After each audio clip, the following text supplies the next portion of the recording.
Hello and welcome back to Will's World Reviews and More. This is going to be my review of last night's Elimination Chamber pay-per-view from WWE Network. It was alright, it wasn't bad. I wasn't too impressed, I have to say.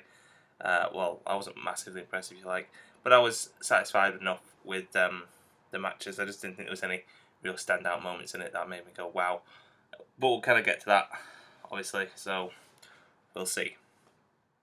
So on the pre-show, we started off with a bonus match. It was Stardust versus Zack Ryder. Not much to say really. Stardust picked up the win.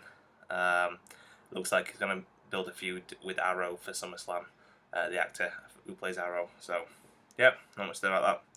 You had Miz TV, where Daniel Bryan basically plugged his book for about 5 minutes, and then the Meta Powers came out to attack the Miz, which is obviously Axel Mania. It's Axel and Damien Sandow, Macho Mando. So, again, not much to say there really.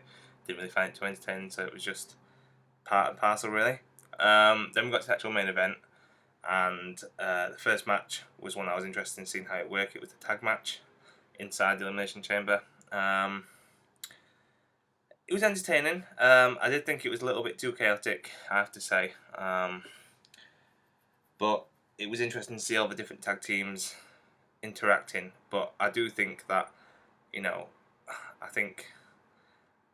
don't like Lucha Dragons. I just think they don't really work together that well. Sin Cara looks not a very good performer at all, to be honest, in my opinion.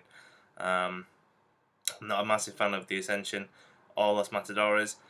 Cesaro and Kid, I've always liked primetime players. It's the first time I've actually seen them wrestle a match, but I was really impressed by them, especially Titus O'Neil. I think they really need to push them.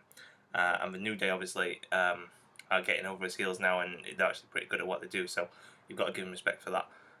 They should have had, in this match, Harper and Rowan, you'd think. And for me, they're the 4 tag teams that need to be going forward now. I'm going to get rid of Ascension, Los Matadores, and Lucha Dragons because they're just no good as far as I'm concerned. They're not entertaining enough. So, along with this match, apart from the King calling Michael Cole JR, which is funny, I think the commentary throughout the whole night was a bit stale. I like JBL, but I think the other two need to be replaced. I mean, obviously they're looking at Renee Young to do that, and also you've got Booker T on SmackDown, so we'll see how that goes.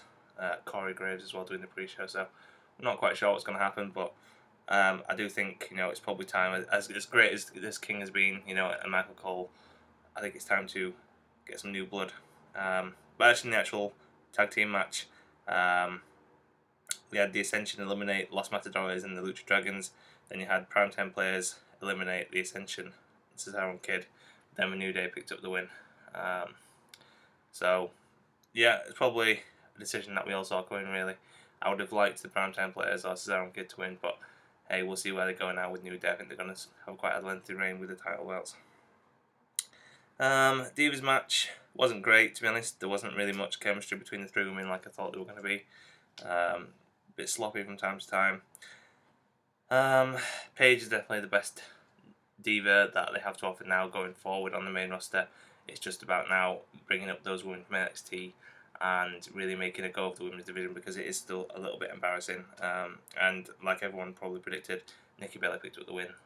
She's obviously going for that longest title reign to take it off AJ, who the WWE do not want to plug anymore, obviously, because of her relationship with CM Punk and also the fact that she retired.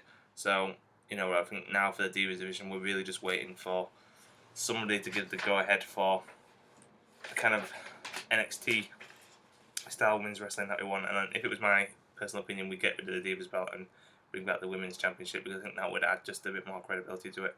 Having the championship named after Divas really doesn't suggest wrestling so much as, just the beauty side of it. So,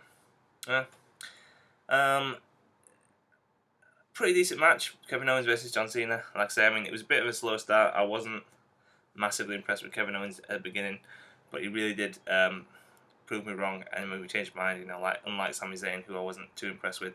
But Owens win, massive moment for him. Obviously, a massive moment in terms of his career and going forward. But it was already announced that after this, that they were going to be facing each other again at Money in the Bank, and you kind of feel like they basically just replaced Rusev with Kevin Owens. You know, if you think back to Fastlane, Rusev and Cena had their first match, and Rusev picked up the win.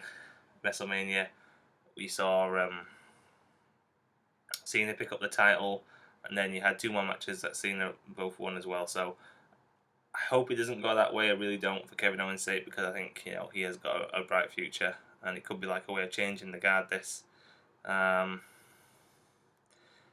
I've got a funny feeling that's what's going to happen. They're giving Owens his big moment kind of thing, the debut victory.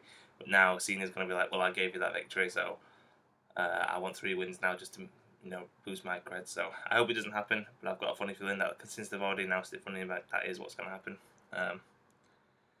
Also, it was just funny to see sad Cena fans after he lost, you know, the crowd, kids like that. It was hilarious. So yeah. Moving on to Neville v Bo Dallas. This match really bored me, to be honest.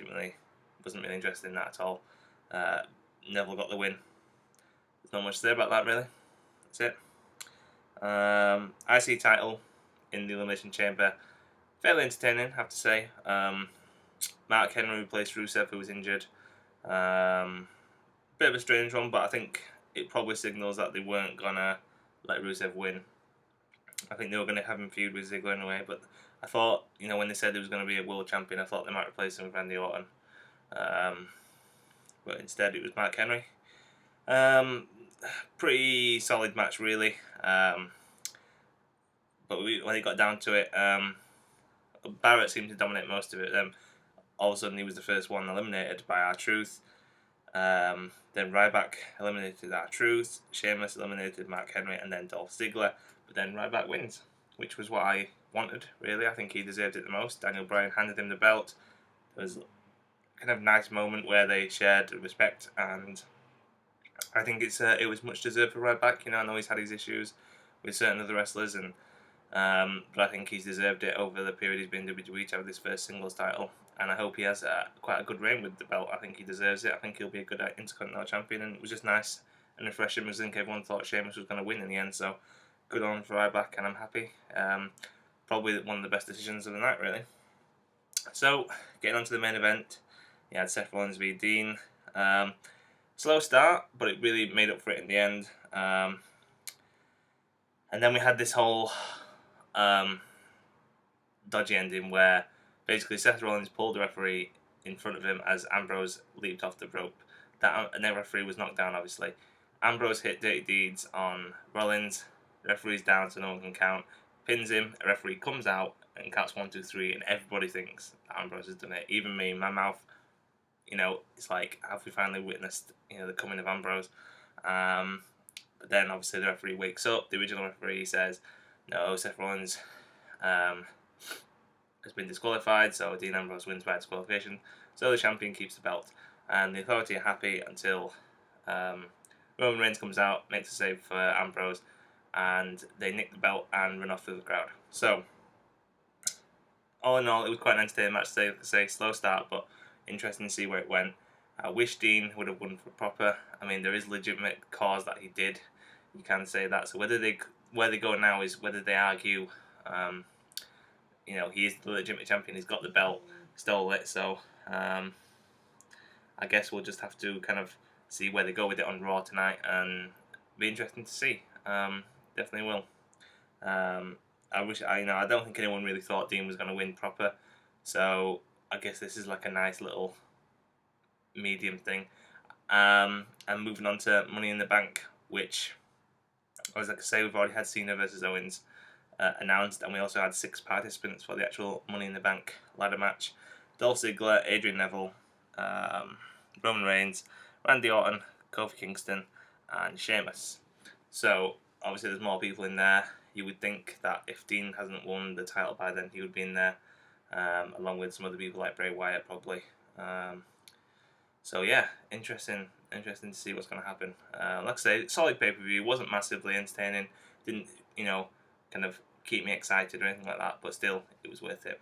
So anyway, thanks for watching, guys. That's my review of Elimination Chamber. I'll be back soon with some more videos. Until then, I'll see you later. Peace.